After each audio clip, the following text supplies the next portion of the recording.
Ernest Strobridge. How you doing? Morning, John. I am somewhat awake We're back in the office today. today. We're going to cram some work. Yep. Welcome, episode 22, The Artificial Mind. I always get excited when we do another episode, and we got a little artsy-fartsy for this one today. This goes back to kind of my teens when I was really into animation stuff. Yeah. Akira came out. I think Kira was the big one.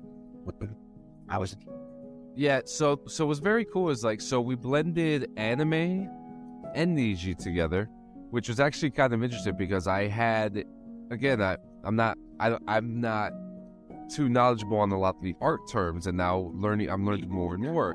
So Niji, for those who don't know, Niji is a term to describe a style of digital art that features bright and vibrant colors, often with a dreamlike or surreal quality. The word Niji comes from the Japanese word for rainbow, and the art style is inspired by the colorful and imaginative worlds found in anime, manga, and video games. Niji art is often characterized by bold and stylized shapes, intricate patterns, and a sense of whimsy and fantasy. It gained popularity in recent years, especially on social media platforms like Instagram and Twitter, where artists share their colorful and imaginative creations with a wide audience. I actually know an artist, a digital artist, who uses the Niji style. Yeah, a good friend of mine named Laquan, who I used to work with. It's a beautiful style, and we had a lot of fun with this. Does he do any Midjourney stuff or anything? I've never asked him if he's ever used Midjourney before or Let's put a picture on here sometime. I'd be interested to see what he does. Yeah, I'd love to start mixing some of his work and see if he's ever messed with it. But he is a great digital artist. Laquan, shout out to you, my brother.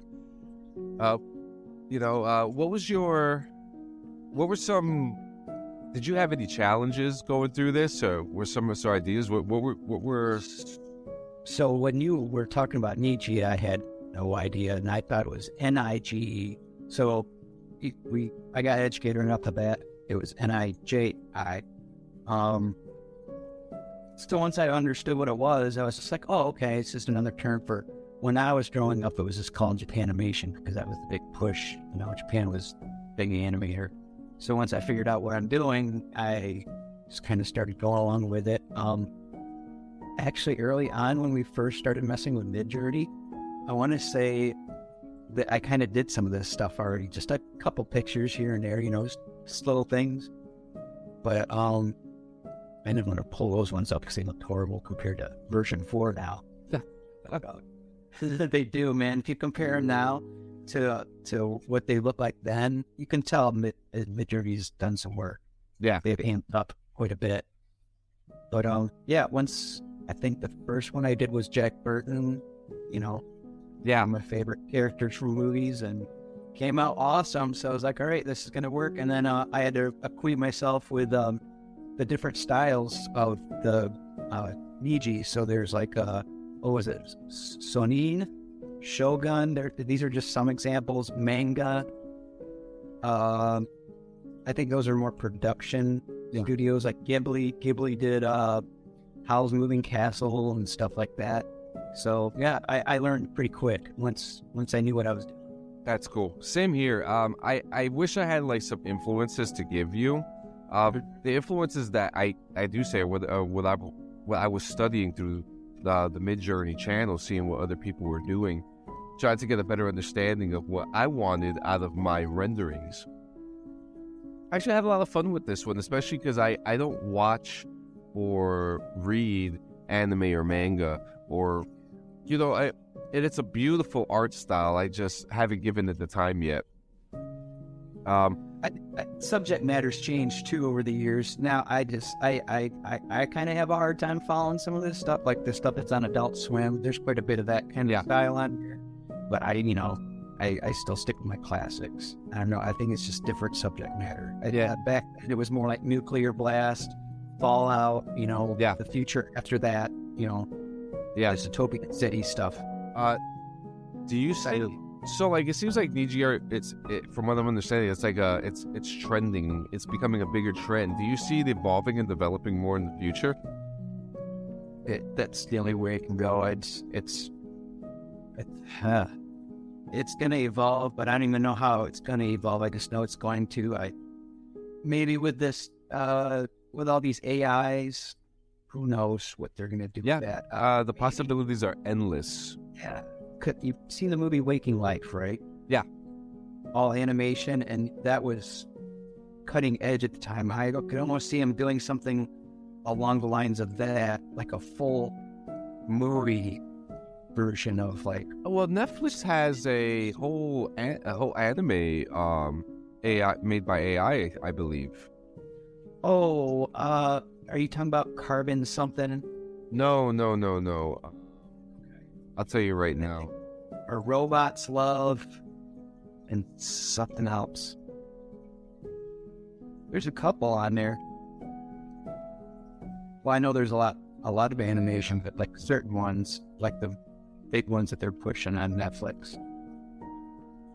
Love Robots. Dog and Boy. That's what it's called. Dog and Boy. I'll have to look at that. Yeah, I haven't seen it yet. Yeah, it just came out. I think it came out about a month ago, something like that. Pretty close in there, but you know. All right, so do you want to get into the renders? Yeah, let's show them what we got. I didn't peek and see what you have, so I'm curious. Oh, you haven't seen mine? I did not peek. I usually do. Okay, let's go. So I already knew what this was as soon as I saw it. That's why I chose that one. They're pretty obvious. There was a couple I did that actually looked realistic, like they could have been a dude, but it wasn't. No, Jack or Kurt Russell was another dude. I'd say almost a mix of Kurt Russell and Arnold Schwarzenegger looking. Oh yeah, definitely has that look. Yeah.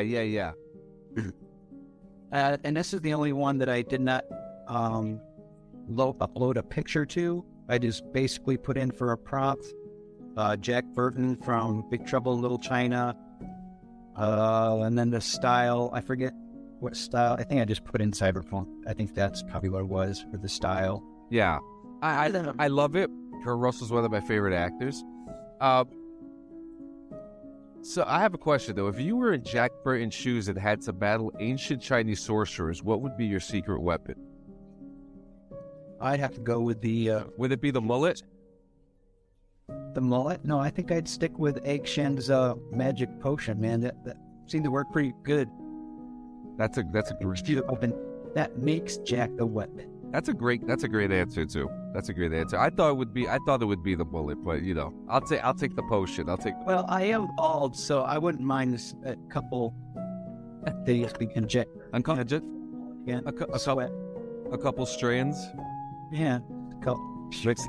Next thing you know, we're gonna get sponsored by Keeps, and you're gonna have a full head of hair. What's that other Bosley for a minute? Bosley. I especially like. Oddly enough. No, go ahead. Oddly enough, I don't want you to lose the thought, man. Oh, you're good. I was just gonna say, I just discovered there's actually a continuation of this story. I found the comics. And it was written in 2014, and John Carpenter actually has a hand in them. Right? Oh, really? I had no idea about that. Yeah. So, like, right after the movie cuts out, and Jack's on the truck, and he's talking about, the dark and stormy night, and that thing's on the back of his truck. The big, hairy, Yeti-looking thing. Yeah. This is what happens right after that. Now, as you can... What's funny about this is that once again, Midjourney has messed up the hands.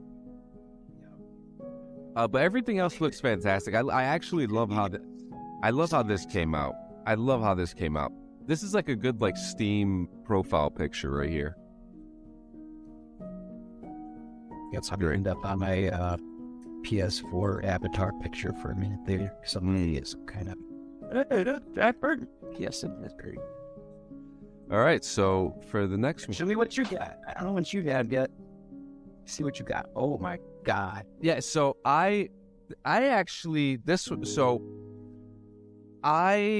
went through a couple renders of this one, and I wanted. So with my renders today, I went with stories. I created stories with my renders, and I wanted a story of two people who are in love, just flying through the galaxy through a wormhole, expanding their love. If I had to use, go ahead.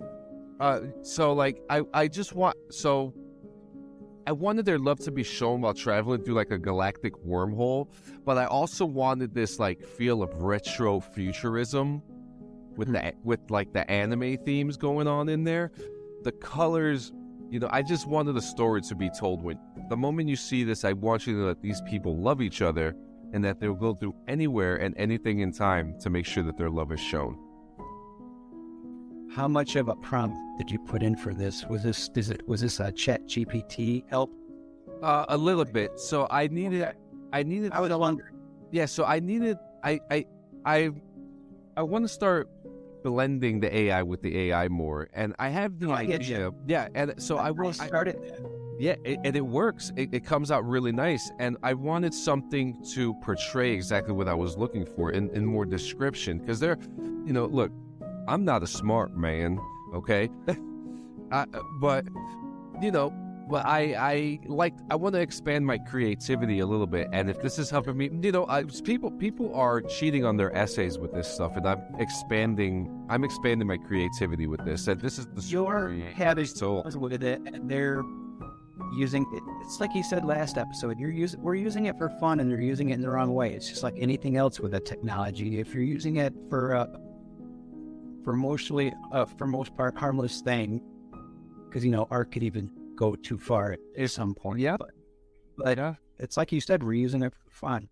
I tried. I did that. I just want to throw this in there real quick. I tried to use Chat GPT when we were doing this, and it threw a whole short story at me. So I just kind of wiped my hands with it and went a different direction. So I like that you kept going there.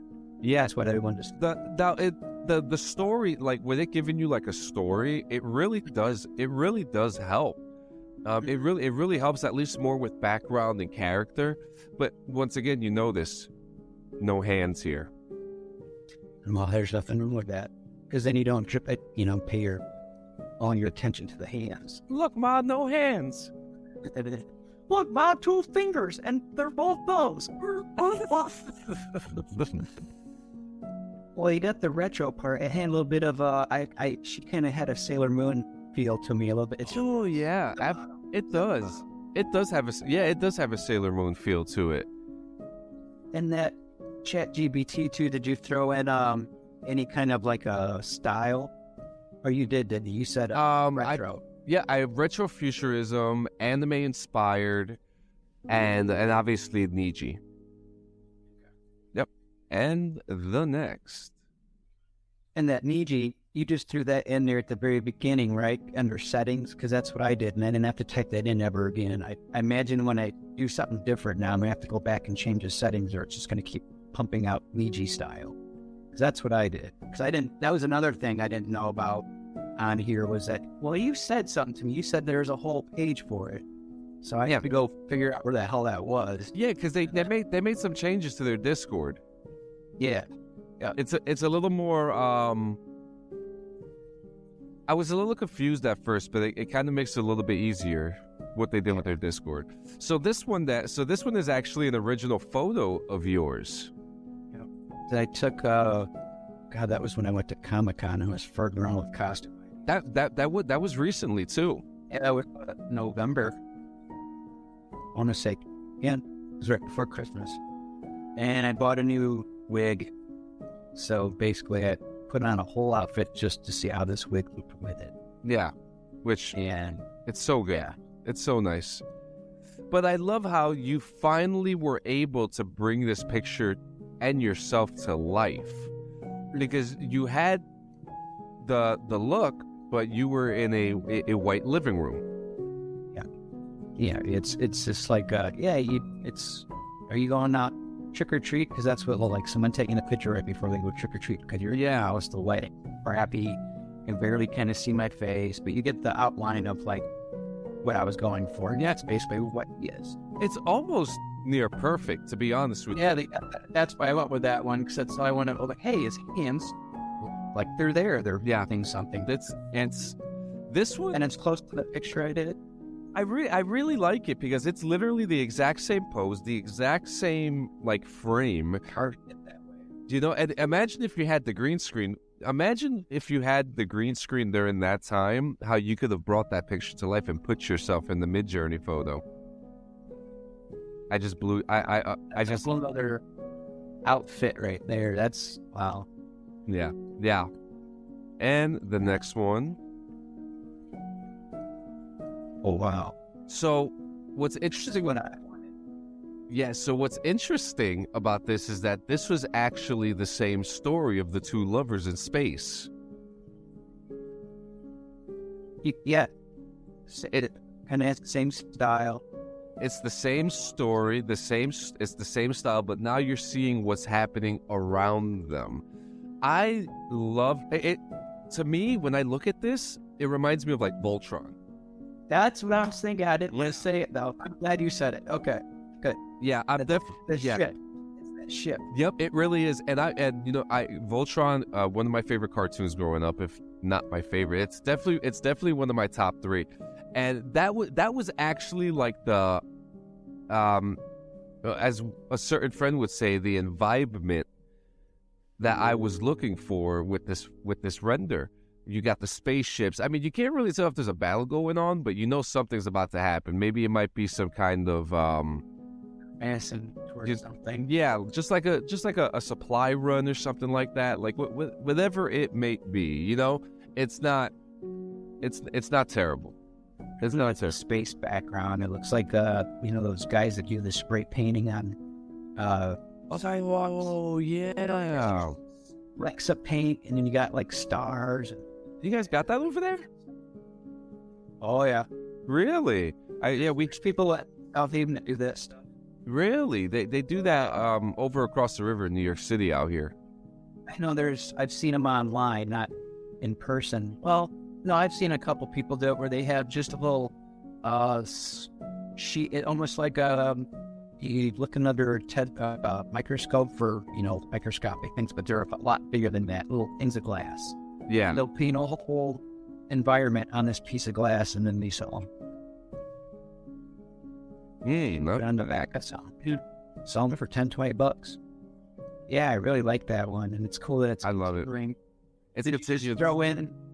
Okay, so did you take a chunk of the story for the first picture? No, second chunk. It's the same. It's actually the exact same prompt. And it's actually because this one came out completely different, and I was just like, wow, this came out beautiful. That's a poster in my bedroom right there. I'll send you that. Yep. I'd blow it up to that size, and that would be awesome with like a couple lights around it. I actually wouldn't mind putting this in like the shop too, as like a, you know what I mean? Like, this is actually really nice. The next one. So I thought this was interesting because you showed me the original photo that you blended this with. And out of all of them, actually, could you show the original on this one? Yep. Because this one is different from the original. But I've had this picture. I took that picture back in like 2008. I lived pretty close to cornfield and stuff, and I was in my more photogenic days. Yeah. So I had a guitar strapped behind my back, and I'm just looking out into these woods, and there's like one. There it is. There it is. Yep. And I uploaded that in here, and it gave me a few pictures. Actually, this is one that I actually did quite a few generating things of, because all of them, there was cool looking, but almost damn near identical. Yeah, just different angles. Yep. And I have here again. And this must be post-COVID. The first picture was pre-COVID. So this is like a before and after. Ah, okay. Sure. That's what I'm saying. Go on with that. Yeah, I love it. It's like a Bob Dylan album cover. Yep. It's actually Bob Dylan. Yep. Radioactivity on the tracks. A little West Virginia in there, right? All right, my next one. So this one is telling a story of a husband and wife scientist couple. What they're doing here, a young and handsome scientist stands with his wife next to a massive circular machine, and while this machine it hums with energy, pulsing with blue light, they realize that they just discovered how to travel across parallel universes.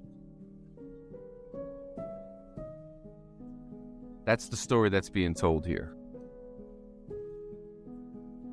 When I first got a quick glimpse of it, I thought it was Rick and Morty style, just with the people and how they're drawn. But then when I actually looked at it more, I was like, okay, that's good though. Believe it or not, I'm actually not a huge fan of Rick and Morty. And for some odd reason, I go out of my way to let people know that I'm not a fan, or I don't watch it. I don't know why I'm going out of my way. I like the dialogue of it. The dialogue is kind of good if you're just listening to it as far as like an intellectual process. But like, yeah, the show itself is kind of ridiculous at this point, and it's just Back to the Future. Let's just say, yeah, yep.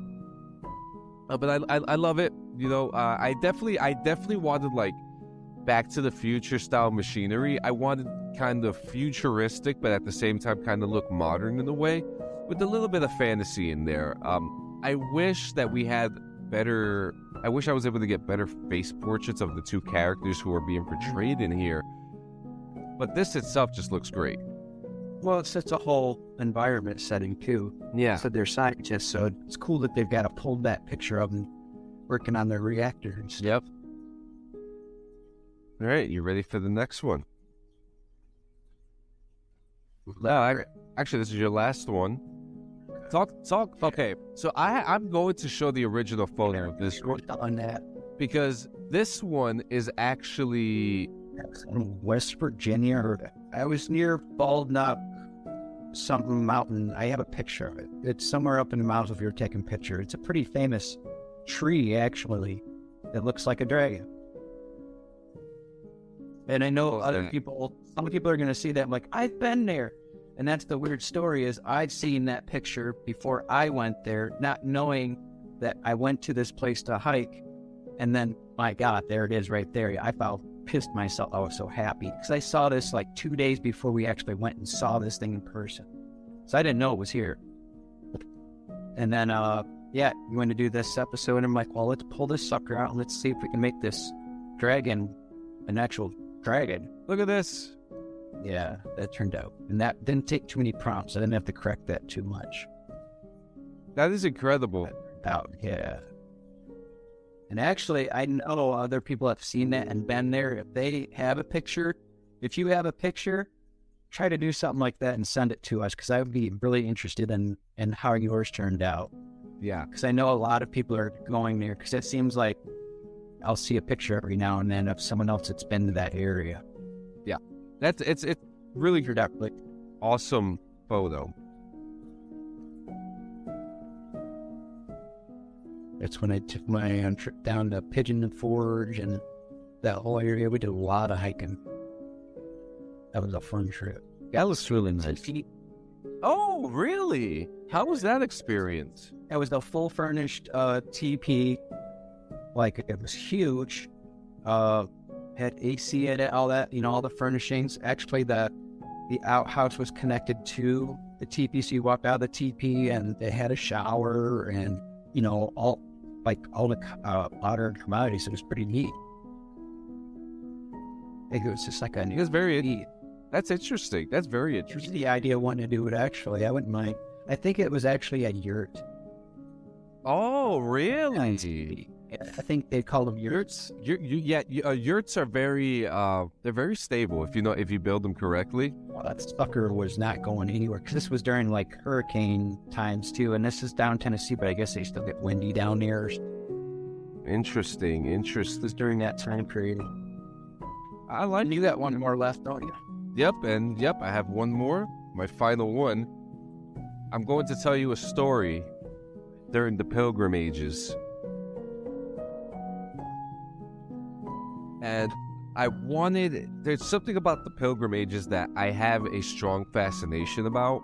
And, the Salem witch trials, that era. Very crazy stuff was going on. And so I wanted to tell a story of a detective who was going around trying to find the witch. Okay?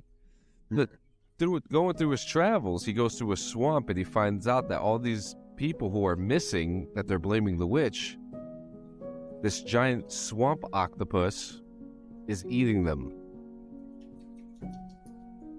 Yeah. So this is the story that I wanted to tell. I want to tell a story about the pilgrim fighting complete evil. And this evil is the size of a building that doesn't even exist during their time. That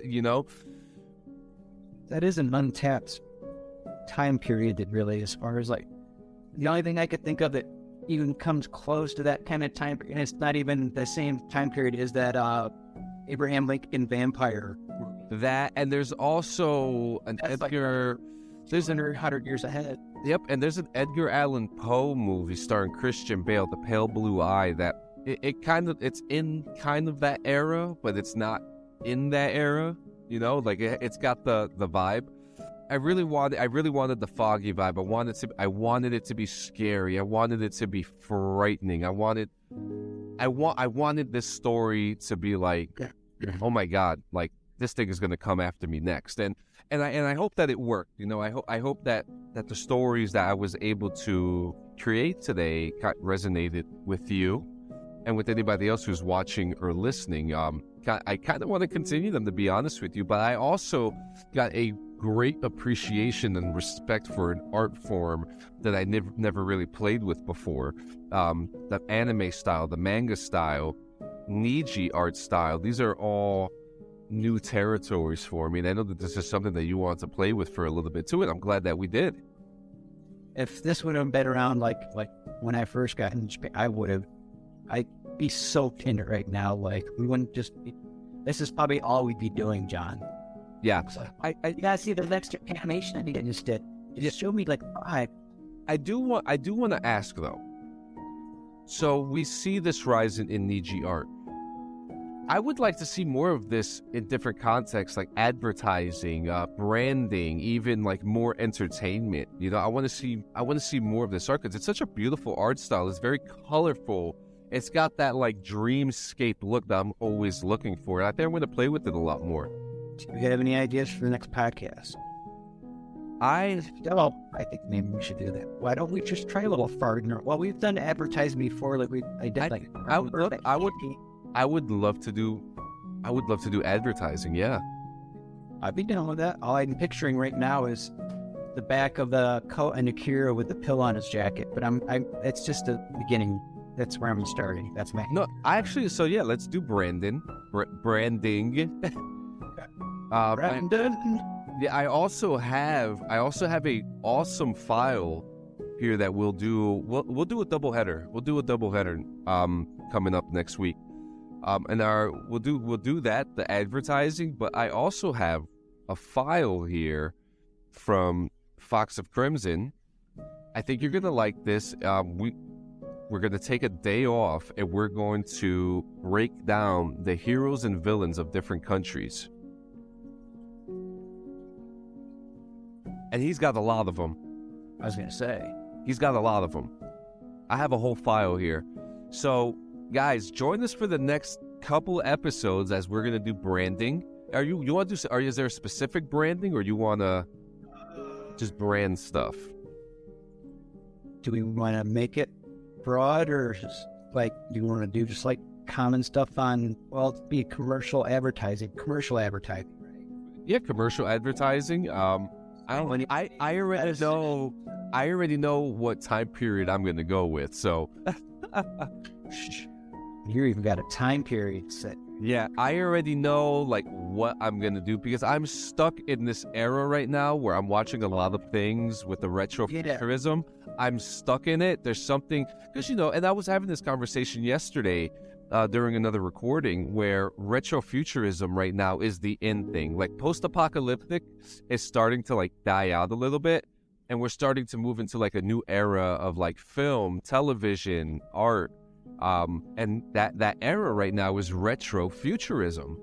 I you know, if you want to disagree with me, I have no issue with that. I'd love to talk about this with anybody, but I think that retrofuturism is a big theme that people are starting to talk about now. And I think with Fallout kind of becoming more of a household name, especially with the TV show coming out, which has themes of retrofuturism before the war, I think the branding would be a great. It's going to be fun to do, especially because, like, you know, traveling salesman. You know, we're talking about, like you said, medicines, sodas. We've done a couple of these actually for Fallout, and we did like a Nuka-Cola, yeah, something else. But yeah, I remember doing a couple pictures of this. So yeah, we have a lot of fun with it. I think that we have a lot of fun with this, and I was reading an interview with the founder of Midjourney, David H. Who actually, I was just reading through his credentials. He's actually a NASA researcher. I know why you're smiling, because I want it too. I would love to have him on the show. I would love to have him on the show. It's just tweaky-dinky to me. Yeah, yeah. I would love. But he, he talks about how this Midjourney was created to create positive, mindful creativity, and that's what we're doing. I mean, guys, AI is not here to hurt you. And he's even gone to the extent to, like, I put in certain words that I didn't think were like mean or anything, but like something is, I think blood's allowed now, but certain things you just couldn't type in here. So he's done work. He's kind of filtered it enough to where a kid can get on here and they're not going to see boobies or anything like that. And that's a big thing too. Like, Midjourney is a very community-driven. It's mostly an area, yeah, for the most part of it. Yeah, I don't think I've seen one yet. It's like, I mean, I'm going to be the first one to say too. If you haven't used Midjourney, you can get yourself a trial right now. Try it out. You could come onto the Clean Sanchez Media Discord. You could come play with that if you want. But guys, you have it. Sure. You have any final thoughts? Nope. I'm sure I will after the fact, but that's just more of a for the next show. I actually want to keep more in contact with you on this one, like as I'm going through it, because I say this because the show we did and the pictures you did, that's what I was trying to go for. And then, I always fall back on my likes. Yeah. So, the Jack Burton on that. So, I mean, I kind of want to keep a better communication with you on my side as far as like, hey, oh yeah, I did. Look what I did. I got you, man. And then these are always things that we could always do more of and talk. You're my muse, man. Yeah, we're friends. We're friends. But yeah, guys, thank you so much for coming to episode 22 of The Artificial Mind. 22. Very exciting. We touched upon anime, Niji, our art styles, which I loved every single piece. I love every single piece that we do. I'm a little more critical about my own work. I'm sure you're the same way with yours. But yeah, guys, come check us out. Next episode, we're going to do branding. And then the episode after that, we're going to do heroes and villains of different countries. I think this is going to be so fun to do.